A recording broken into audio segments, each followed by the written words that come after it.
Okay. Jeannie, No. get off the phone. I didn't say you could have people over. Jeannie, I'll do that. get off the goddamn phone. Please. Listen, Lucky. I'm not going to be able to go to your wedding. The doctors don't know how much time I have.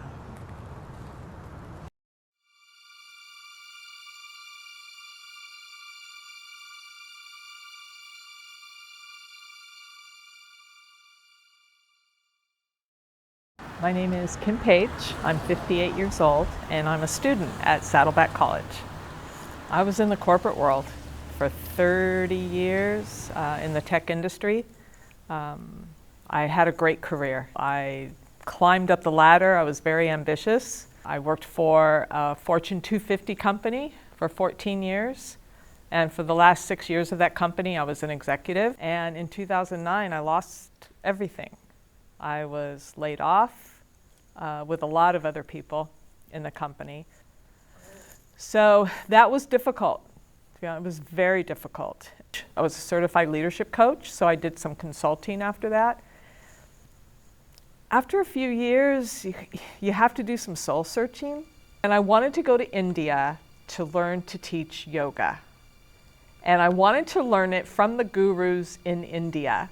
I was there for 3 months. It was the greatest experience of my life. When I came back from that trip, is really that trip, part of that was the catalyst that really made me think about what it is I want to do with the rest of my life. How do I want to spend the second half of my life?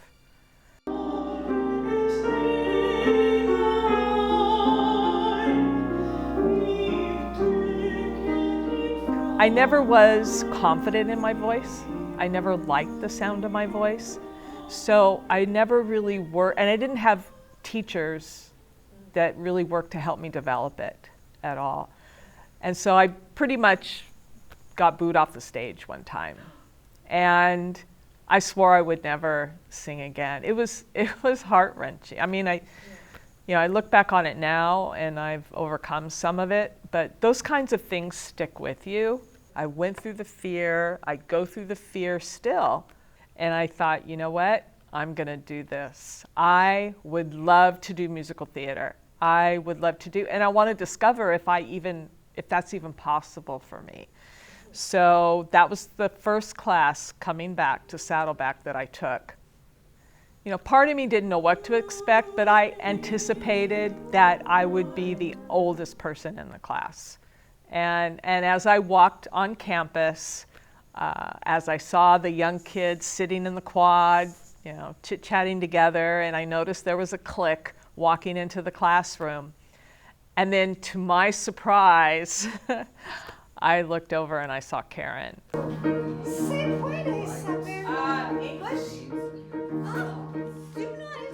And it's just, there's something about that I just went, oh, yes, okay, I'm not the only one. This is great. I'm still scared to death to sing in front of anybody, but at least I have someone who's my age in this class. And that was a great feeling. I don't know if that class experience would have been the same without Karen and Amy, because we all met in that class.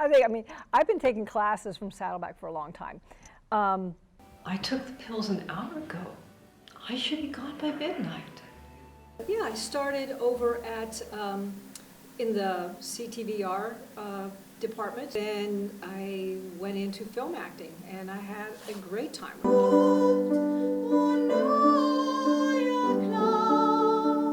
I was in choir for one semester and applied. I did choir and applied, and musical theater all in one semester, 1 year.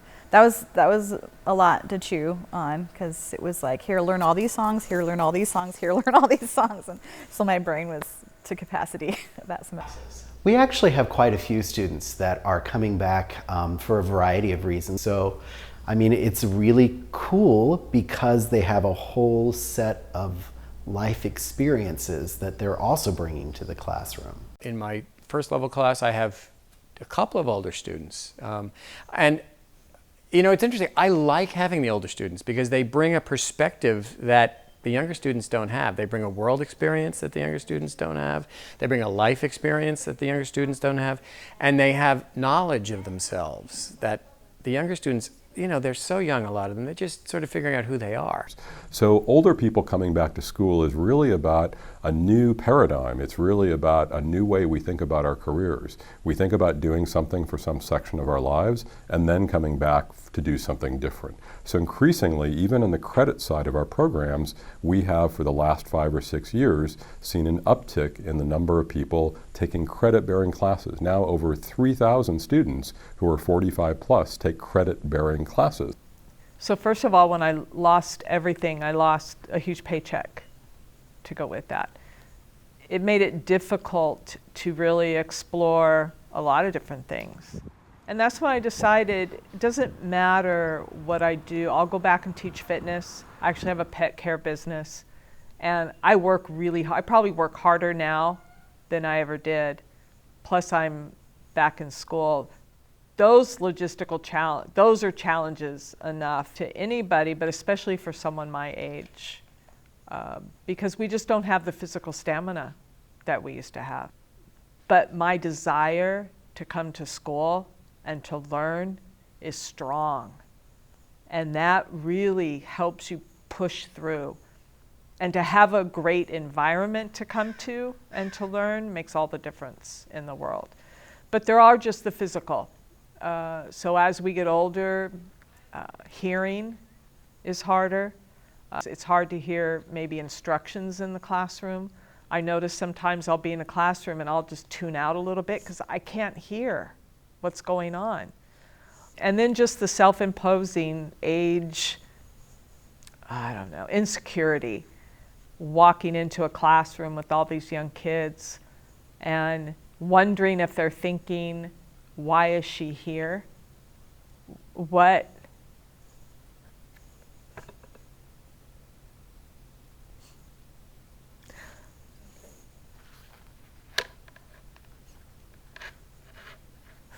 You want so much to be here and to be part of the group, and you're just here to learn. But yeah, sometimes it's hard.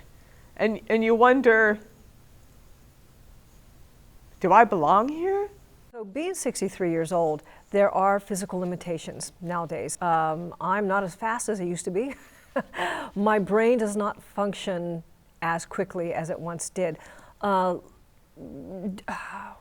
Finding words, like right now, finding words are hard sometimes. Memorizing lines is an issue. When I was younger, there weren't any issues with memorizing lines. Now, I worry about it. I worry about that, and it's kind of like a catch-22. The more you worry about it, the worse it gets. And the worse it gets, the more you worry about it, so you're always kind of, am I going to do this right? Are they going to kick me out because I don't remember my lines? And so that's hard. That's really, really hard. At all. Like I said, most of the obstacles were ones that I made up in my own.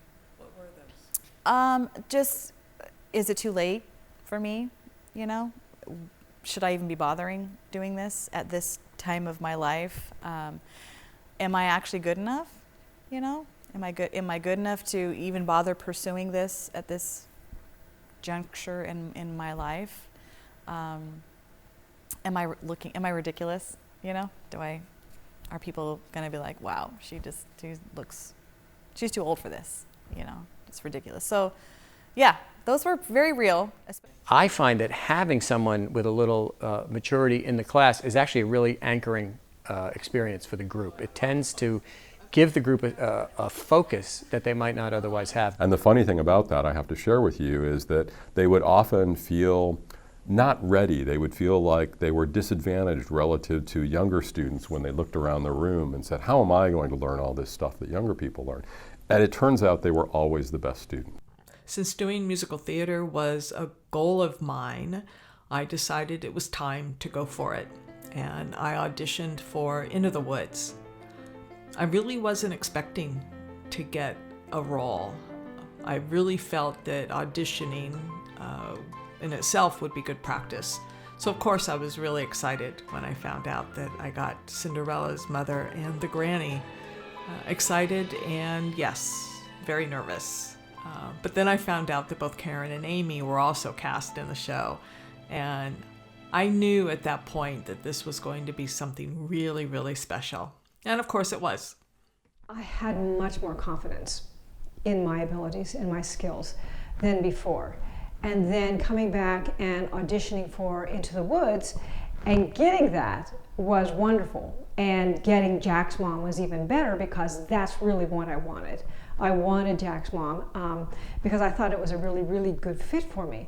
And it was an opportunity to work my comedic chops, and it was an opportunity to work with an orchestra. Into the Woods was the first play I had done for a while, so I kind of needed to get back in the swing of just being in that world again. And being able to play the stepmother, you know, that role was just, it was just fun. It's fun to be evil. But then also be backstage, you know, loving on all your fellow actors and stuff and having fun. I wish more people were brave, because I think that for an older student to come back to college is one of the most brave things that they can do. And every time somebody comes in and they go, I want to do this, and I want to get better, and I want to learn, and they take that step, that's really brave. And then when they take the second step, it's even braver. But with every step that they take, it becomes easier, and the sequence becomes easier. And then it was as if you were doing it the entire time. It's really beautiful. And again, it goes back to bravery. All the vocal classes I took, but Into the Woods just really has to force you to face that fear. Not that it's not there anymore, but I don't let it control me. It's just giving me the confidence to try so many different things. But I'm also not just in front of the camera, but behind it. I love it. It's that creativity, and I think that's why the arts are such a draw for men and women our age. It's the arts, we have that outlet, that creative outlet. And it doesn't have to be acting or singing or documentary filmmaking. There's so many opportunities here.